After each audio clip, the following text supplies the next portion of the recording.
Hi, everyone. I'm Hillary Kerr, the co-founder and chief content officer of Who What Wear, and this is Second Life, a podcast spotlighting women who have truly inspiring careers. We're talking about their work journeys, what they've learned from the process of setting aside their doubts or fears, and what happens when they embark on their second life. Today on the show, I'm chatting with Dana Ward, the founder and president of the premium foot care company, Barefoot Scientist. Overseeing everything from branding and marketing to leading product development, Dana is inspiring people to treat their feet in the same specialized way that they care for their face, hair, and body. Her best-selling products like Pre-Heals Plus, which is a blister prevention spray, and the Reboot Exfoliating Foot Peel, which is my personal favorite, are doing just that.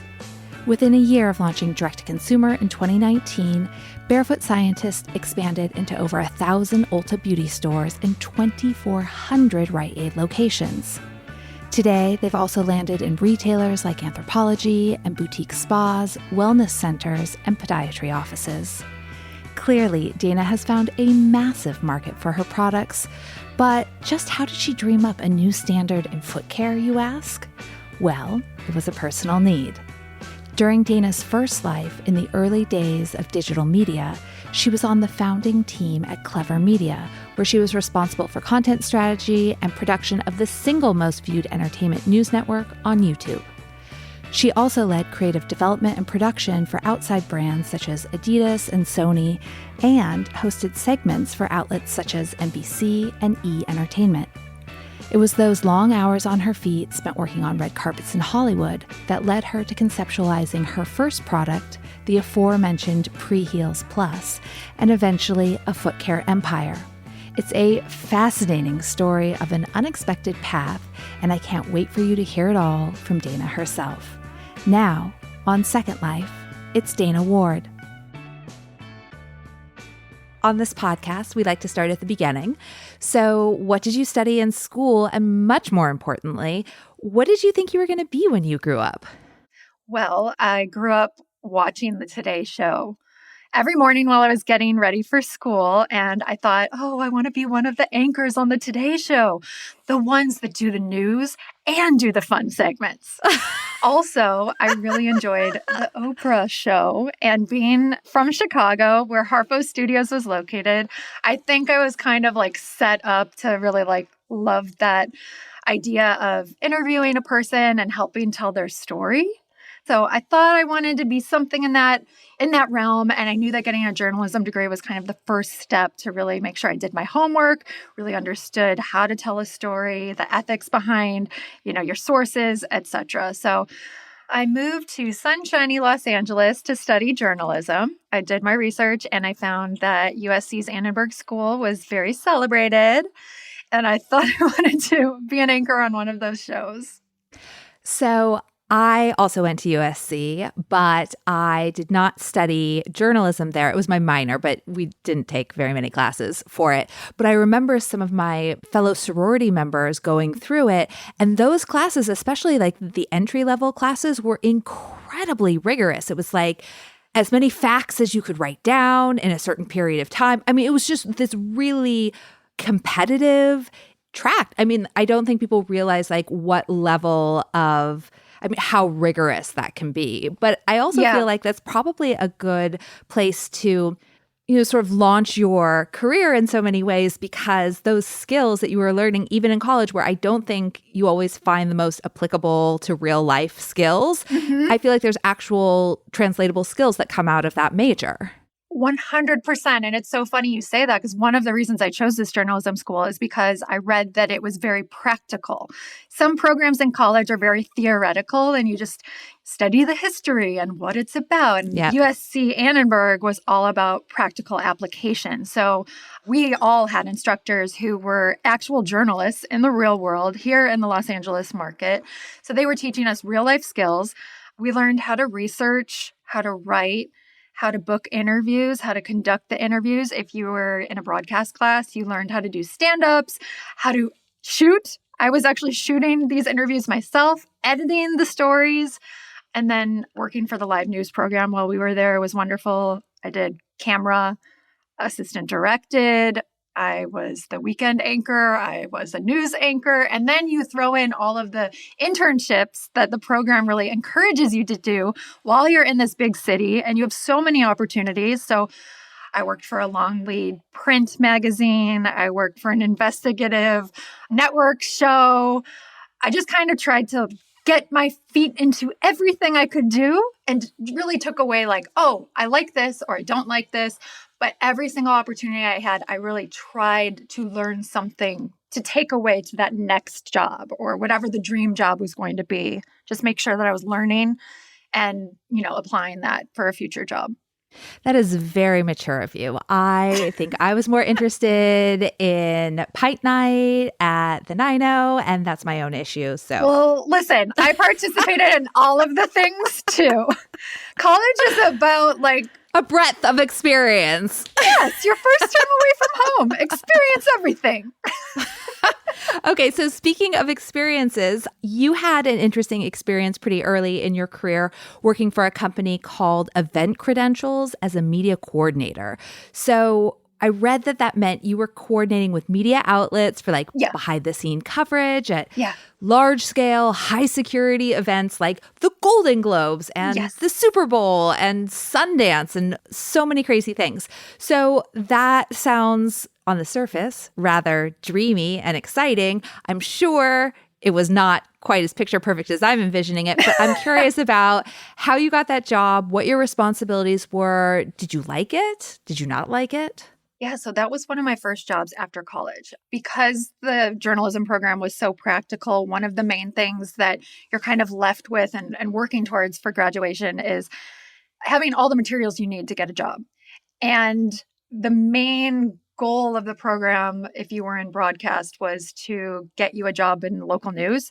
And that was just not something I was super interested in. Right, because you'd also probably have to go to a small market somewhere else to start, right? Like even if you're coming from LA and have experience, you might start in a small town in Nebraska, something that's not quite as big city. And then also the content is just different. And I had recognized that I didn't necessarily want to do hard news at this point because, I had different internships and I realized, what? I kind of want a job that leaves me feeling inspired and happy at the end of the day, as fulfilling as it is to tell a hard news story or find the truth out if you're doing investigative journalism. I realized I wanted something a little bit lighter that I could feel good about at the end of the day because we spend so much time in our jobs. Right. So I basically did not take the route that the program kind of pushed me towards. So I became the master of being an independent contractor. And I decided for this time after college, I'm just going to try to have as many opportunities in the production and entertainment and media worlds that I could possibly have. And again, just try to learn as much as I could and help determine where I eventually wanted to wind up. So I did a lot of TV shows as a PA or live events as a PA. And I think I was working the Music Cares show, which is the Grammys fundraiser. Yeah. But, when you're doing production, you wind up networking with a lot of people. You get people jobs, they get you jobs. And someone I was working with said, hey, I'm working the Golden Globes later this year. My bosses are looking for someone. Are you interested? And I was like, oh my gosh, yes. Because in the back of my mind, I thought, well, I have this journalism degree. Maybe I do want to get into entertainment, potentially on camera. But, oh gosh, you need so much experience in LA to get an entertainment on your job. So again, I'm just going to learn as much as possible and really learn behind the scenes of an award show. So I showed up open-minded. My bosses knew that I wanted to learn more about media. So after I worked for them on several events, they made me the media coordinator, which essentially meant I was the point person for all of the big entertainment news outlets or networks. So I worked with the CNN person, the E! Entertainment person, the Access Hollywood person, all these people from outlets who were doing big live streams for broadcast, so for TV, from the red carpet, the Golden Globes, or other major events. So really got to see a lot behind the scenes, like you were talking about earlier. Mm-hmm. Things aren't always glamorous and glitzy. And one of my main takeaways that I still think about, that I'm so appreciative that my bosses from that job taught me was that everything's customer service. I'd meet hundreds of people coming in to get their credentials. Everyone has a different personality. Everyone was having a different day, production stressful. And they just said, nothing's ever wrong. You're always going to find a solution. If someone has an issue and you don't know the answer, you walk them over to someone who has it. And I know that sounds so simple, but when you don't have job experience and you haven't interacted with hundreds of people, it was just such a quick download of the real world. And just always be effective, be helpful, and be kind, because you don't know what kind of day someone's having. That is a fact. So of all of the bigger events that you worked on, was there any behind the scene moments that were particularly memorable for you? Working for that company, I think it was just really cool because we were working high security events. And I, from day one, had all access. My RFID chip allowed me into every single room, backstage, red carpet, like wherever you wanted to go, I could go. So I saw a lot of cool things that, might never be spoken of that happened behind the scenes. And I remember one of the shows we would do was the Victoria's Secret fashion show. We would fly wherever it was happening in Europe, New York, Florida. And I remember one time getting on an elevator and it was right when dress rehearsal wrapped. And someone said, "Hold the elevator." And all of the models get on the elevator with me. And I'm not even a short person. I'm a pretty tall human being. But they were all in these giant heels. And I'm thinking, oh, this is so funny. They're really quite tall. Amazing. Okay. So you were working other jobs during this time too, right? I'm just curious about how you were making all of this work financially, because, that practical piece of it, I think is something that's important for our audience to hear, for women to discuss, for people to discuss. 100%. That's why I chose to do the independent contractor route, because ultimately I would have control of my schedule and I would have control of the jobs that I would take or not take. And it's really difficult when you're starting out down that path because you don't necessarily have a network and you don't know who is hiring. But it really forced me into that quote unquote hustler mindset, because if you didn't get out there and ask questions or help other people, no one's going to help you find a job either. So it was just really early on that I realized, okay, if I want this career where currently I'm able to take jobs that I want and just freelance, I have to hustle and I have to outreach proactively. Jobs aren't just going to come to you. And that really helped long-term for, becoming an entrepreneur and launching a business. And I think that's such an important skill set to learn, even if you're not planning on being an entrepreneur, because I know it was something I struggled with in the beginning of my career, even when I was, applying for jobs, about, raising your hand, going after something, knowing someone's going to say no to you. I just didn't have that much experience with rejection or with someone just not responding, or even I didn't have that much experience of going after something really. So I think the sooner that you can do that and not be afraid of someone saying no to you or not hearing back, and realizing it's not such a big deal to put yourself out there, that is really, really helpful. I agree with you so much. I actually grew up in Chicago acting, doing theater and Second City Improv and all of that beforehand. So great training. I mean, it's great for learning that rejection is a totally normal thing. And just I remember I'd go to an audition and my mom would just say, "Have fun. Bonus if you book it, but just go have fun." So that was the mindset that she set me up with early on. And it's been incredibly helpful, because you just realize in real life, you're going to get about 1 million no's before you get one yes. And you can't let it affect your mindset. You have to keep going. You have to keep trying, and it will work out. Totally. And guess what? If it doesn't matter. You then know you tried, and you don't have to regret that you didn't, thinking, oh, what if I had done this? What if I had done that? Because that's really what you should fear. Very true. Okay, so you're working 1 million jobs. Yes. You are an independent contractor. You're supporting yourself. You're moving along in your career, but you're also a host and producer for E! Entertainment, for Disney, for People Magazine, for a bunch of outlets. How did the hosting, producing thing come into your life? Do you remember the first story that you worked on? And how was this fitting in with everything else you were doing? Total madness. So I had the journalism degree. I knew I wanted to do something with it. I started doing a lot of projects in entertainment, media, production. But then I started realizing, oh, maybe I do want to do this on-air thing.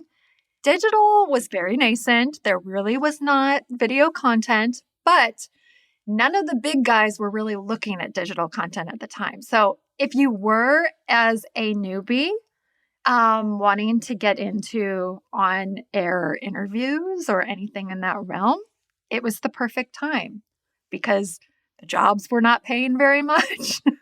The opportunities were there if you could potentially produce, write, host, basically do it all, which I'd been trained to at USC. So one of my first jobs on camera came from a contact that I made in working in credentials. My contact at E! Entertainment, I happened to throw out there, maybe like the third year we were working together or something. I said, you know what? I have this journalism degree. I've been a member of Screen Actors Guild since I was 9. I really would like to understand how I could eventually, work at an E! Or work at an Access or whatever. Because at the time, goals change. That was kind of where I wanted to be. And because we had worked together, he was like, no problem, Dana. I'll put you in contact with our casting director. I'm sure she'll be happy to, talk to you for an hour or something and give you some pointers. And he did. She was so kind and thoughtful, invited me into the studio to talk for an hour. I asked a lot of questions. She gave a lot of advice. I followed up on the things she had said, do X, Y, and Z, did them. And she actually called me in for an audition. And I went to a few, and I went to producers on some of these things. And I wound up becoming a fill-in host, just a fill-in host, not their main host or anything, for their digital program. So I was just like over the moon, of course, because this is a job that traditionally was broadcast. It was on TV, and you would have to be working for years and have a ton of experience to get there. But because they were launching this digital series, and at the time I just started working on other little programs, I got the job and I got to fill in. And it was super exciting. And I remember one time I was working, I was the only host in the studio that night. And Jay-Z and Beyonce decided to get married. And so that was my shot. I got on TV on E! Entertainment because I was the only host in. That's amazing. And they immediately called in, all the hosts that and associate with E! Entertainment at the time. But, while they were getting called in, getting hair and makeup, there I was in the newsroom reporting on breaking news. That's amazing. Yeah.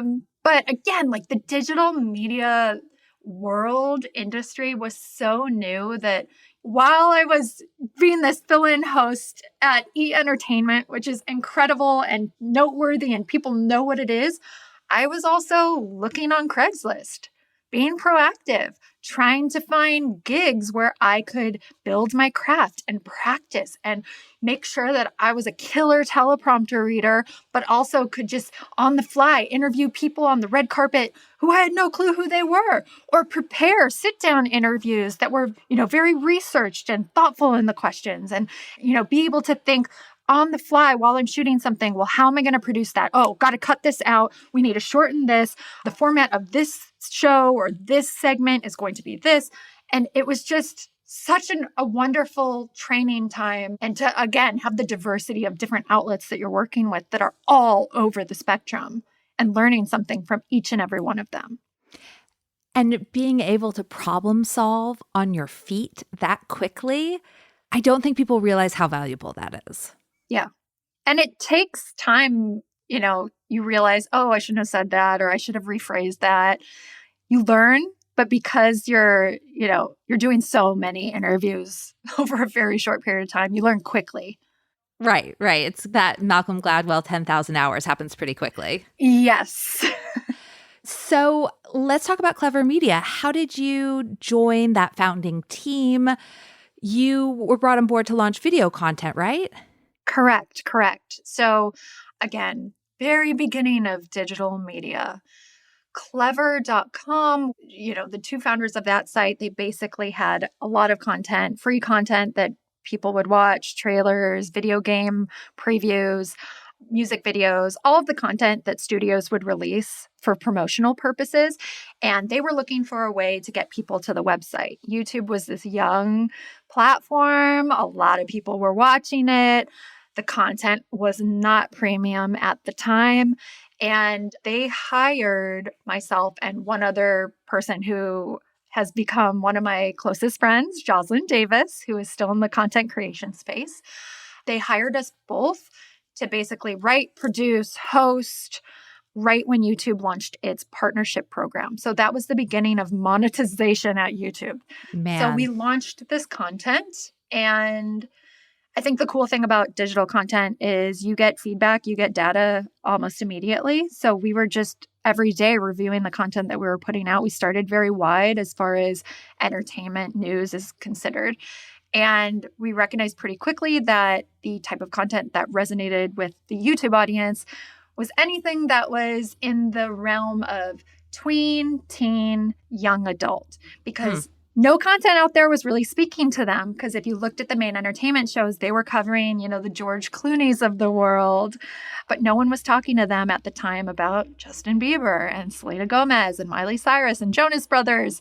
So we really owned that content. And as soon as we saw a certain type of content was resonating with the audience, we'd think, hey, what else can we make that, takes advantage of the fact that people want more content about this actor, this musician, etc. And we were also thinking about evergreen content, because you don't necessarily just want to do content that you create today and then has no tail. So we were trying to find a balance between being, breaking news outlet and being the first to report on exciting news in this world, but also creating a video library that would continue to make money for us and allow us to become a real business. So were you working there full time at this point? Did you still have all of your other jobs? And then what was sort of the inflection point to make you decide to focus on it? Yeah, so the early days definitely still had other jobs, but I think there's a certain point at which you recognize, okay, I need to start prioritizing the things that are going to move me in the right direction. At first it's great, like be a funnel.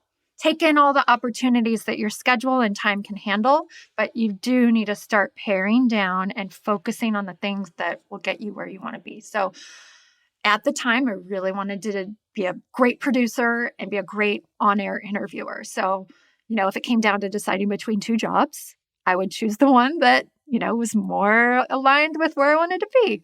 So slowly the production jobs kind of went away, and slowly more on-camera jobs happened. But there was a point at which it was a very small team with Clever. We had been shooting in a garage and we were starting to grow. We realized when we had celebrities, we couldn't invite them to the garage for an interview. So we started renting a studio. Shortly after renting the studio, we were seeing a lot of growth and recognized we should really get an actual studio where we're working full time and really just invest in building this business. So we did that shortly after. And that was the inflection point where it was like, okay, so guys, we're all doing this. Made the jump and just decided, okay, we're focusing 100% on this little startup, and we're going to be the best digital entertainment news network this world has seen. I love that. And then things started moving pretty quickly. So in June of 2012, Clever was acquired by Alloy Media. In October 2013, it merged with Break Media to form Defy Media. I think this is really indicative of how the industry was at that exact moment. There were lots of mergers, lots of acquisitions. What did that mean for you personally and for the company sort of as a whole? Did it change your role a lot? Did you like being part of something bigger? Because the startup mentality and then sort of post-acquisition mentality are different. Yes, it definitely was different. It was a little odd at first to go from we are our own bosses to, oh, wow, there's a board and we have bosses and we need to listen to other people's creative vision. And so I was able to grow with the company, which was exciting to me. I started leading branded content, which I just wanted to keep learning. At a certain point, you're like, oh my gosh, I've written and produced so many videos and I've done 1 million red carpets and set visits and you've tried so many things and it's so much fun, but you're like, oh, well, what can I learn next? And so I got to take on branded content, and that was a really big learning moment for me. It was super fascinating to work directly, with the Johnson and Johnsons of the world and essentially be the client-facing person who's producing, managing, in charge of production. And it wound up helping me again later because I launched a brand and all of that. So it was a pretty crazy time in the digital content creation space. Yeah. You were also managing a ton of people. You had 25 hosts, writers, content managers, editors. I mean, building a team is also a very different skill set than being sort of a one-woman 360 do-it-all person. So I'm curious about how you evolved into a manager. Was that a difficult transition for you? Did you like it? And how you learned to build a team? Because I personally still find the management piece of it to be the most challenging. I'm totally the same way. It was certainly a challenge, especially because those early days, we were all kind of the same age. Yeah. I enjoyed when we would hire someone new and maybe they weren't as familiar with digital content creation, but obviously they had really killer skills in something related. So it would be fun to kind of teach them like, oh, this is how we do it and this is why we do it. But yeah, it was certainly a challenge, and we grew pretty quickly. And one of the great things when we were acquired and then had a merger, suddenly there was a little bit more of an infrastructure built in. So it was kind of more of a team effort at a certain point where it wasn't just, Dana, if you don't do this, we're not going to grow. Yeah. So I agree with you. It's not necessarily my favorite, but if you're launching something, you're building something, it's just an essential part. Yep. So in researching this, I realized that you have written, produced, and or hosted more than 7,500 segments that represent over 3 billion views. What would you say have been some of the biggest standout moments? Can you even quantify that at that point? Because, I mean, that's so many segments. That's so much work. That's absolutely bananas. Even hearing you say that now, because I've been out of the content creation space for a while, it is mind-boggling. Truly. But I remember being in it. And early days, part of our strategy was to build out that video library.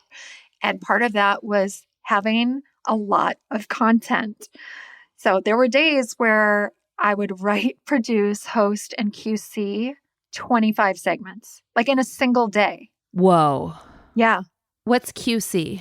Oh, quality control. So even after everything's written, produced, hosted, an editor works on it, and then someone has to make sure the graphics show up properly, right. the B-roll, all that stuff. So, but there were so many fun opportunities that we got because we were one of the early adopters of digital content. Like I remember there was this one time that we worked a lot with Lionsgate as a studio, and they were launching this new movie that was really targeting teens and young adults. And they said, hey, we want you to be our official host of the live stream. And so here we are, a group of 20-year-olds doing all the technical setup for this live stream. But like, what a cool opportunity. We were doing things like that. And then interviewing Oprah. I mean, when I got a one-on-one with her, when we were the official digital sponsor of the Critics' Choice Movie Awards, I interviewed her and I thought, I feel like this has come full circle. Totally. I feel like I achieved some really cool things in this career, and I feel good about letting it go for the next career move. Speaking of which, let's talk about that next career move. So I read that it was during your time at Clever, spending all of those long hours on the red carpet in Hollywood, that you came up with an idea for a product that was for a personal need for your own comfort, which would become Pre-Heals, which is your blister prevention spray. So what was your aha moment of like, I think I can actually make this, or I want to actually make this? Because the leap from, I wish there was this thing, to I'm going to make this thing is tremendously huge. It was so huge. And honestly, this is where that saying, ignorance is bliss. But the fact that I didn't know yet how difficult and challenging it would be to create a product that does not yet exist, I wouldn't be here if I had that knowledge. So yes, I was working on the red carpets and in the studios. When I was on red carpets, you'd be wearing these crazy heels or uncomfortable shoes that didn't fit quite right. You'd get insane blisters from being on your feet all day. And I did research, thought I could find a solution, tried some things, nothing really worked, and just basically had this idea, hey, let's create something new. And I had a partner at the time who he had lived in New York for many years and saw women struggle with this same exact problem. And so together we were like, should we do this? Should we try to create this? And we just kind of jumped in and, thought it would take 6 months. It took a few years and several hundred formulations. I mean, to be fair, most formulations don't take several years and several hundred formulations unless you're doing something innovative. So it took a while. So how did you even figure out what kind of formula you wanted or who to work with on that? Because I just feel like that piece of it has to be so tricky. And then once you figured out the product, how did it turn into a viral sensation? Well, Google is your best friend. It was my best friend at the time. I think there's two things that you think about when you're coming up with a formulation. First, you have to do a lot of research regarding the ingredients, what you want it to look like, smell like, feel like. What do you want the delivery mechanism to be? AKA, is it a spray? Is it a cream? Is it a balm? All of these things, you just have to think about what this perfect product would be. And you have to be prepared to completely do a 180 and change what you thought you wanted after you start formulating. So you kind of come up with what you want the formulation to be. And then second fold, you really need to just find a chemist who is a consultant or find a lab. And you want to look for a person or lab who really specializes in what you're looking to create. Now with Pre-Heals, again, it was very innovative. So it wasn't like I knew to go look for someone who specializes in aerosols at the time. There's a ton of back and forth. And it's just, you're a guinea pig. You're testing. And finally, when you're getting a little close to what you want this formulation to be, then you can start getting a little bit more specific with tinkering. Hey, I know that this ingredient makes it dry really fast, but it also can create a very hard texture. We want it to be softer so it really can move with your foot as your foot flexes and moves so it doesn't crack. Little things like that. But when we were finally close, was when I recognized, okay, maybe it's time that I leave my job at Clever and it's time to really focus on this new brand, this new product launch, this new startup. And I think we were really lucky because when we launched, we really spoke to a problem that a lot of us have. So I think that's why there was so much engagement and interest early on. And I really knew that we had something there when Facebook reached out and they said, hey, would you mind if we do a case study on your brand? I know. I was like, what? Facebook? Okay, cool. Interesting. So how were you funding it in those early days? And then once you decided to walk away from your full-time job, did you have savings? Did you have a plan for that? Because that's a big jump. I mean, obviously you knew you could make money, you had the hustle, all of that stuff, if something didn't work out. But I'm wondering where your head was at that moment. Yes. So we were formulating on the side of full-time jobs. So I was still working at Clever and formulating nights and weekends. And, that's not a full-time job. You give feedback and then you wait for the next formulation to arrive at your door. That was easily something that I could do on the side of my full-time job. When I finally made the leap, it was at a point when the company really did require full-time work. I would not have done it earlier because I knew that we were self-funded at that time. So I couldn't necessarily afford to pay myself money. We did launch a Kickstarter. That was an early thing that we did, which we put the money towards our first manufacturing run, which was really great because we had built-in customers right when we launched. Yep. We launched our website, launched Amazon, and, quickly went into the digital marketing realm of things just to get the word out. We got an early fan higher up at a major boutique retailer who loved the product and reached out and said, "Hey, can you send this to our buyer? I really want us to carry it." And that led to our first big retail distributor, which was so cool. Because that was just validating, like you work so hard on an idea Yeah. and you're working in this silo. And then suddenly one day the product's ready and you're like, oh, I want to tell everyone, but do you guys like it? Yeah. So I felt very lucky that we did have a pretty early engaged customer base. We did raise money, friends, family, angel investors, celebrity investors, which allowed us to build out a little bit of a team, but we did not build out the team until we had the idea for the full collection, the rebrand Barefoot Scientist, totally new brand or company, new website, and 10 daily care products plus 7 tools. That's what we launched with. So each of those formulations was something that I personally worked on to make custom.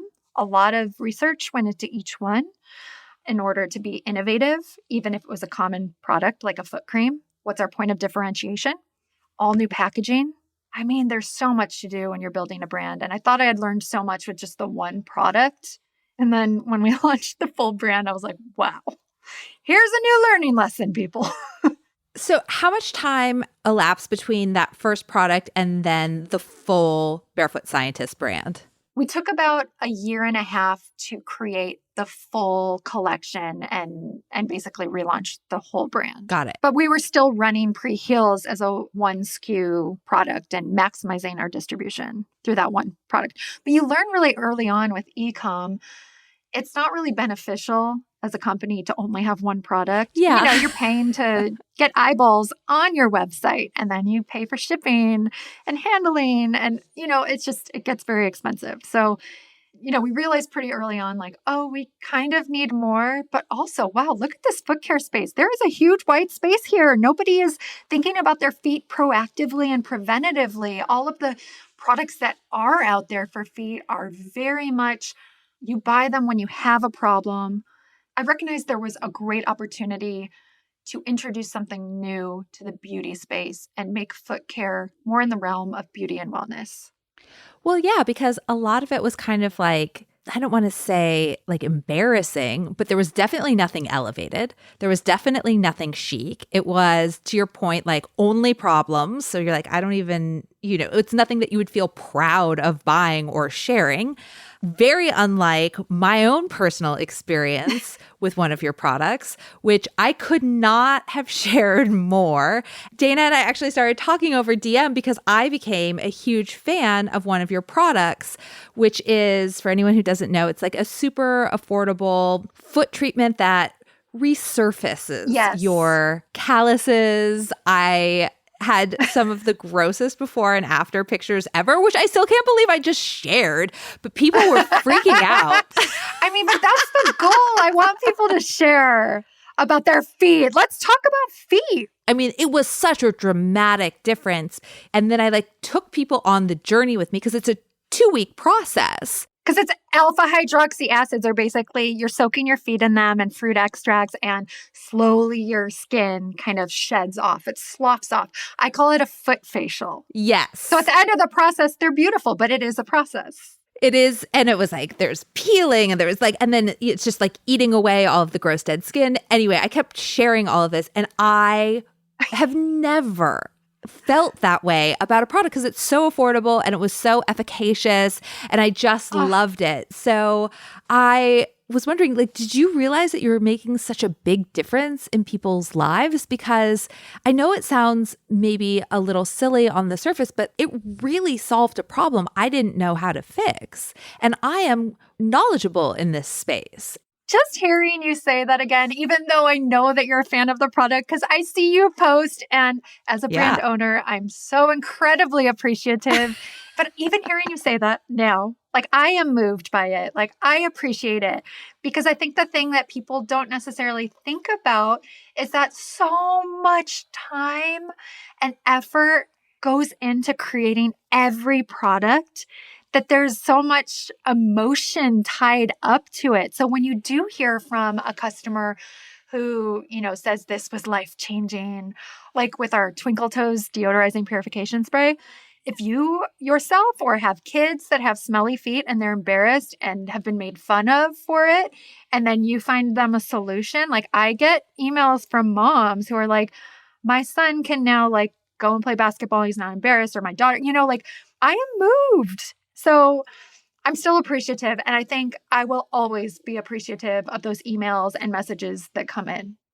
Well, I just like the fact too that for a company to launch with one product and then to expand, but to have continued, repeated success on product after product, that is a very rare story. It's clear to me that you put such crazy effort into making, to your point, innovative, but really thoughtful products that actually work.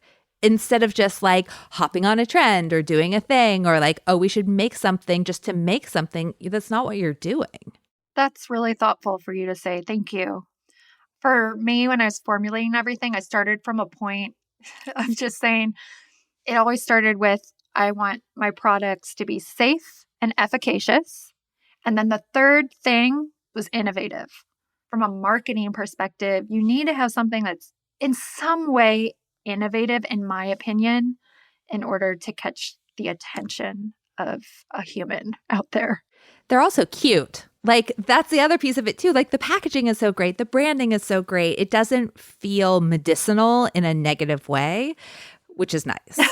I don't know if you know this because I think you learned about my brand after I did a new packaging run, but we actually had different packaging and we had a really big retail launch. And when I went to see the product, on the shelf, I thought, oh my gosh, we're missing such a great opportunity. It was more minimalist, the packaging. And I realized we took so much care and effort to educate consumers on our website. But in a store, you don't have that website to supplement the information. So I realized very quickly after we launched, oh my goodness, we need to maximize the value of our packaging, especially if we're considering launching in more doors in store. We want to make sure we're good to go. So that was a whole project, redoing all of the packaging, which also, by the way, from an operational standpoint, then you have to think about, oh, I have all of this inventory. Where am I going to push the older packaging versus the new packaging? You just learn so much every day when you launch a startup. It's really fascinating. Oftentimes, I think that founders and entrepreneurs can get stuck in this like, no, this is what it is. And they're not great about saying like, this isn't working. Let's move forward or let's tweak this thing. And clearly, like, you feel very comfortable with iterating. And that's great. I think that goes back to the media background because there are thousands of videos of me on the internet showing me growing up in my 20s. You just let go. So let's talk about your latest product, the Dream State Magnesium Sleep Spray, which was just on the Today Show. Sales exploded. It sold out of your Amazon inventory. You became the #1 bestseller as a spray product and for a small business launch. How do you think about new formulations, newness in general, and the future? Well, Dream State was very special to me. I created that because I needed it, which a lot of my products, that was Pre-Heals Blister Prevention Spray, Clean Slate Textured Cleansing Towelettes. I created those because sometimes you get in bed at night and you're like, my feet are kind of gross from being out and about, but like I don't need the full shower and I'm lazy and tired. So I'm just going to use this quick cleansing towelette on my feet. Dream State Magnesium Sleep Spray was another one of those. During the pandemic, I was not sleeping. And I did a lot of research regarding how I could improve my sleeping. And magnesium, most people are deficient in. And magnesium is an essential mineral for calming your nervous system, which is essential for sleep. So in my research, I realized, I can take it orally, in which case you want magnesium glycinate. You can put it on topically, in which case you want magnesium chloride. And I realized, oh my goodness, the feet have the most concentrated amount of sweat glands on the soles. So that means you push out sweat, but it's also a great opportunity to absorb ingredients or minerals. So I created Dream State to be a magnesium spray that you spray on your feet before bed. Again, point of differentiation. I wanted super concentrated magnesium, so you're getting the full amount that you need. I chose the purest form, which is from the Zextine C. I added ashwagandha, which is just really great for calming. Also, a lot of times topical magnesium causes itchiness. So I added in allantoin, which is really good for calming and soothing the skin. And we launched earlier this year, and you just never know when a product is going to take off. But someone from the Today Show had been using the product, and a few days before the segment went live, she contacted me and said, "Hey, I love this product. Can you just send some to the prop department? I want to include it in a segment I'm doing." So it happened totally organically. And again, as a brand owner, it's just so validating to just wake up and see the internet exploding with sales on a product one day because it just resonated with people. That was really, really cool. Understandably so. So, one of the things we like to talk about on this podcast is mistakes, because everyone makes them, but we tend to just sort of bounce from highlight to highlight, whether it's in interviews or on Instagram. And that's not totally real because, as I said, we make mistakes. So, I'm wondering if you can tell me about a mistake that you've made in your career at some point and what you've learned from it. Okay, I think we all make mistakes all of the time. And I've just reframed how I think about mistakes because they're totally normal. And every mistake you make, you can learn something from it. I mean, there's so much you can take away from it. That being said, I think one of the things I can share that's potentially a tip if someone's getting into the CPG space, or if you're in a business where, you hire vendors, I always get 3 quotes because it's likely that the quotes are all in the same range. But if there's one that's like crazy high and you had just gone with that one, you're wasting money potentially. Or if someone's super low, it's a great opportunity to find out why they're super low. Maybe you're not getting a service that you actually need or expected to get with that vendor. So I always get 3 quotes. But like I said, I think as an entrepreneur, you make a lot of mistakes and you just learn from them.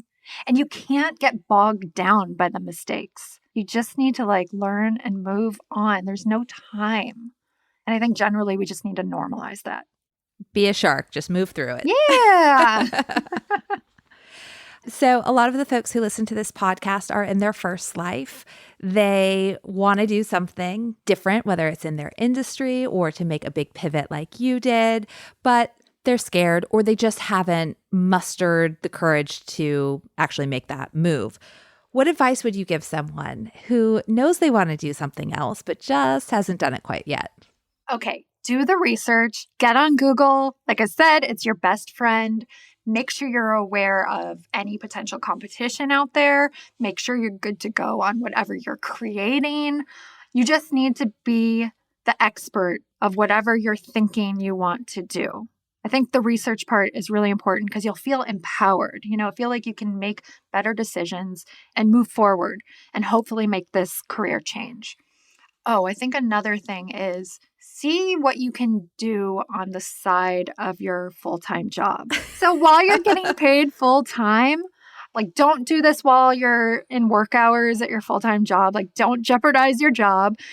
We all have time to be smart before work, lunch breaks, after work, weekends. So find those moments where you can work on whatever this project is or this new career is while you're making money with your current career. If there's an opportunity to potentially transition onto a part-time role at your current career, consider it.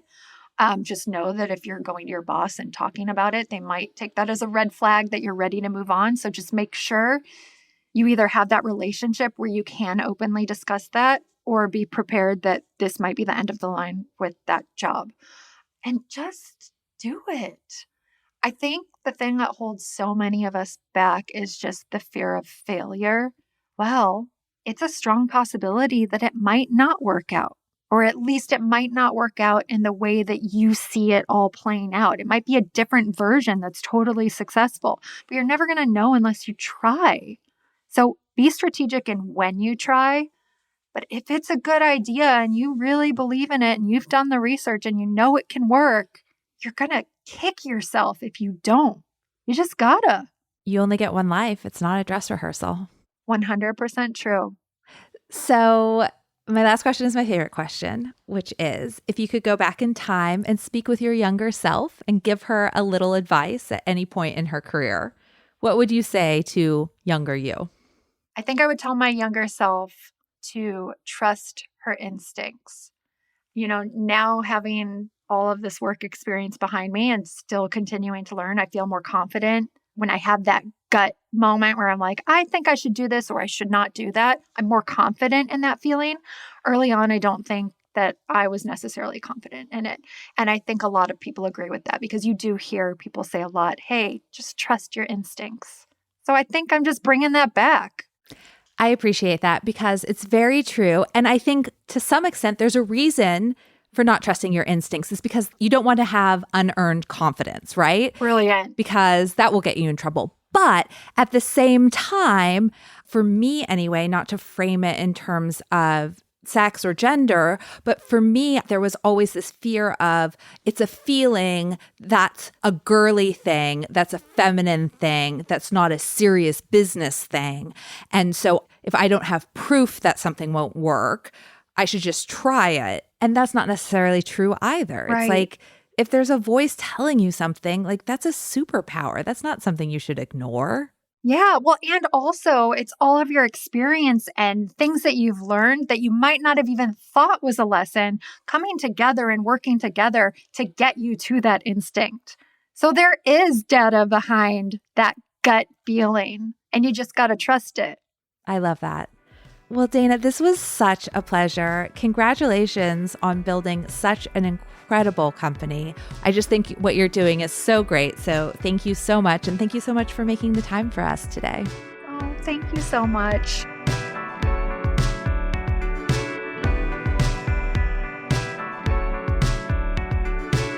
That was the founder and president of Barefoot Scientist, Dana Ward.